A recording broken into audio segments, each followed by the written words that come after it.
Patienter pour le temps de Dieu. Shalom bien-aimés dans le Seigneur. Notre méditation du jour s'intitule Patienter pour le temps de Dieu. Nous tirons notre texte dans Exode chapitre 2, le verset 12, qui nous dit ceci. Et il regarda ça et là, et il vit qu'il n'y avait personne, et il frappa l'Égyptien et le cacha dans le sable. Amen. Le temps de Dieu est la période favorable que Dieu a décrétée pour faire avec joie et gloire ce qu'il tient en réserve pour nous. Nous ne devons ni devancer Dieu, ni être en retard. Lorsque nous agissons avec précipitation, nous nous convertissons en une personne qu'il n'a pas créée. En effet, la précipitation nous déforme vis-à-vis de notre destinée. Dans le texte, Moïse était certes celui qui avait la mission de délivrer les enfants d'Israël de l'Égypte. Mais, en agissant avec précipitation pour délivrer un seul juif de la main d'un Égyptien, Moïse est devenu tueur et un fugitif. Moïse avait fui l'Égypte, pays où sa destinée devrait naître. La précipitation ne pourra jamais nous maintenir dans le plan parfait de Dieu. La précipitation de Moïse résultait bien du fait qu'il regarda ça et là. Moïse regardait dans tous les sens pour agir en fonction de ce qu'il ressentait. Frères, ne promenez pas de regard partout.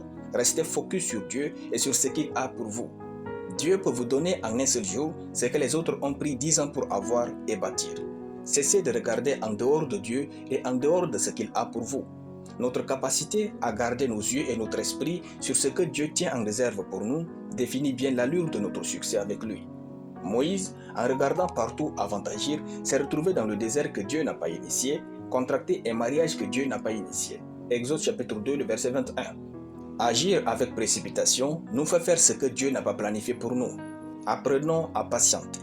Quand le temps de Dieu arrive, les choses difficiles deviennent si faciles, les choses extraordinaires deviennent si ordinaires, les choses impossibles deviennent possibles et les choses possibles deviennent évidentes. Dans le temps de Dieu, il n'y a aucune limite à notre gloire. Quand le temps de Dieu fut arrivé pour Moïse, ce dernier fit des miracles en Égypte, divisa en deux la mer Rouge, remporta des grandes batailles, construisit le tabernacle, écrit avec Dieu des commandements et vécut des miracles au désert. Peu importe la pression et l'impatience de vos talents, attendez le temps de Dieu. En effet, Dieu ne se trompe jamais et il ne sera jamais en retard dans votre vie. Patientez, Dieu vous arrive. Alléluia. Nous allons prier. Père glorieux, je te rends grâce et je bénis ton nom pour ta parole. Je déclare que je vis ma vie dans le plan divin et parfait au nom de Jésus. Amen. La lecture biblique en une année, Josué chapitre 19 à Josué chapitre 21. Soyez bénis, c'était le pain du ciel.